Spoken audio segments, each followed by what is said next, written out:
Hey, I'm Doug from King's X and KXM and Grinder Blues and I don't know, bunch of bands. Anyway, you're tuned into Straus Project. Hey, may the groove be with you because the groove is with these people. Hey.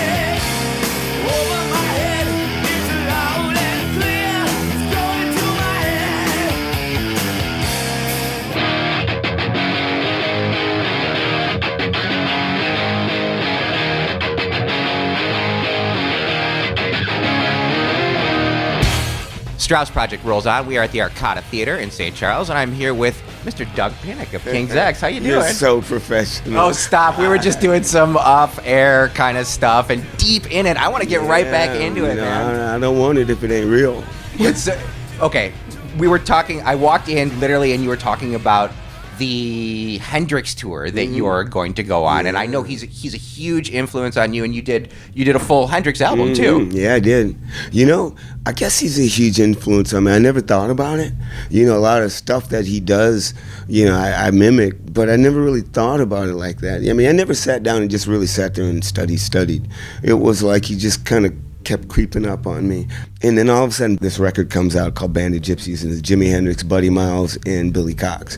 Now, Buddy Miles is one of my favorite musicians and singers, and he always had a band with brass, but he played drums. So the three of them got together, and I said, uh-oh, three black guys, because very few black people play rock, and back in the 60s and 70s, if I saw anybody black playing rock music, I gravitated to it, because there was hardly any of us. And I grabbed that record and put it on, and from that point on, I never looked back. Then I went back and discovered everything and found the genius, you know. So I guess I am pretty much a Hendrix fanatic. I didn't realize that. Yeah, I mean, and then all those musicians that you're going on tour with, I'm not going to mention any names, but it was so funny when you said, I don't know if that guy could play Hendrix, but who knows, maybe he's got it in him. There's so many musicians that have been influenced by it too, right? Right, that's true. Who else is on that tour with you? Do you know some of the guys that are going to be hanging out with you? Well, I know that me and, I shouldn't say me and, it should be Joe Satriani and Kenny Aronoff and I have a three-piece band, and we're going to close the show, do a half hour of Hendrix songs. I'm singing and playing bass. And then Dave Mustaine has a band. He's doing some Hendrix stuff. Eric Johnson. There's a couple more people, but I'm not sure because I haven't paid a lot of attention. I've been so busy doing. Yeah, you're kind of a busy guy. You guys have another record coming out. Is that right? Well, we haven't even started on that. Okay. We're still in the final mixing of KXM 3. When I get home, we got a few more songs to go through and listen. Okay, you've got KXM 3, you've got your solo stuff, you've got King's X on deck, right? Yeah. How do you have time for all this stuff? Well, I have a band called Grinder Blues too. It's ZZ Top tuned to be. And are you still doing stuff with Eric Gales occasionally? You know, we did those 2 records. We haven't done anything since. We haven't had time. We thought about doing a tour, but yeah, gotta find. Like you're doing yeah, you've got a lot of stuff working. I'm burning the midnight lamp. It's time for a break, personally. You know, I'm ready for just to chill out for a while. I think I've done a lot of stuff in the last 5 or 6 years that I just want to sit back and just kind of enjoy it and take a break.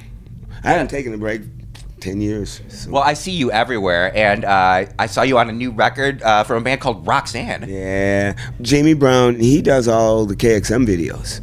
He produces them and does the whole thing, himself.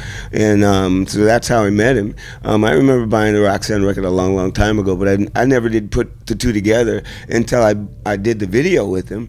And he says, and I thought it was Boogie Nights. I literally, because he owns Boogie Nights, and he has the whole franchise, and he's in that too. Okay. And he asked me to come in the studio and sing a song on this record, and I did, and I thought it was a Boogie Nights record, and I've been telling everybody, hey, I'm on a Boogie Nights record. So it was a Roxanne. But here's the crazy thing. He calls me up and says, we're doing a video. Come out to my house, and we're gonna do it. And I go, okay, and I get up there, and it was when we did the video there, and I didn't know anything.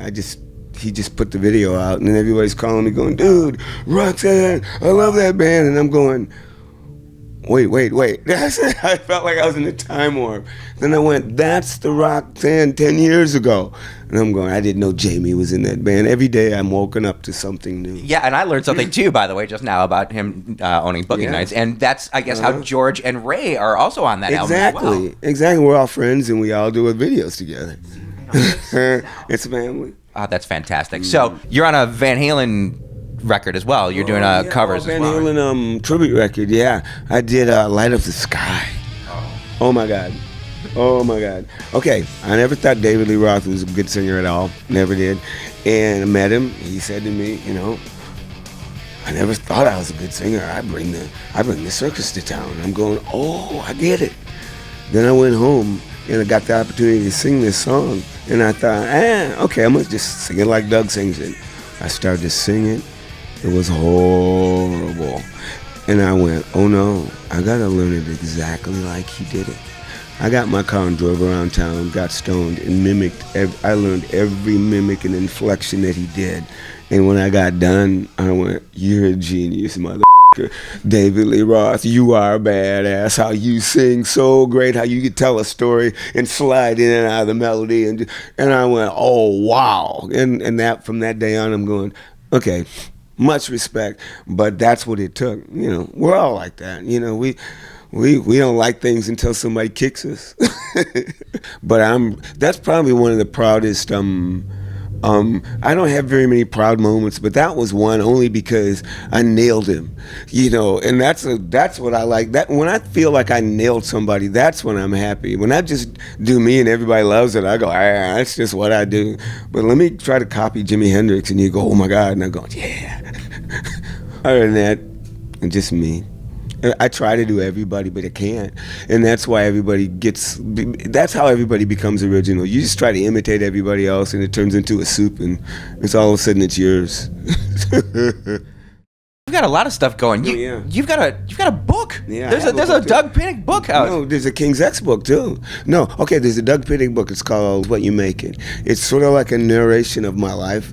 The writer Chris Smith, he went around to a lot of people that I knew, people I went to school with, family, and he put together a story of me and then interviewed me and Ty and Jerry and everybody. And it's sort of like a narrative of a mental story of a person's life and what they've gone through. And I don't think it's that exciting or anything, but if you're a Doug fan, it'll be a nice read. It takes a day. It's not really 33 pages, I think somebody told me, but it's my whole life pretty much in a nutshell. But we just finished King's X book too. And I don't know when that's out, but the pre-sales are at Amazon and a couple other places. And again, they went around to a lot of people and talked to them, and they talked to us. And it's a really interesting way to look at things. Tell me what 2019 brings for you. I know you've got a ton of stuff on the calendar. Satriani, the Hendrix Experience Tour, new King's X record, new Doug Pinnick record, new KXM record, new Grinder Blues record, and what else? I think that's it. That's it. For that. That's it. Yeah. Yeah. And but these are all everything is just about done except for the King's X record. Oh, King's X documentary. Yeah. I forgot. We've been out for about a week and a half, and we've got this filmmaker with a big crew, and they've been following us around. They didn't want to come here because it's cold, but in the summer they're going to come to Chicago to my family reunion. And they're going to interview my mom.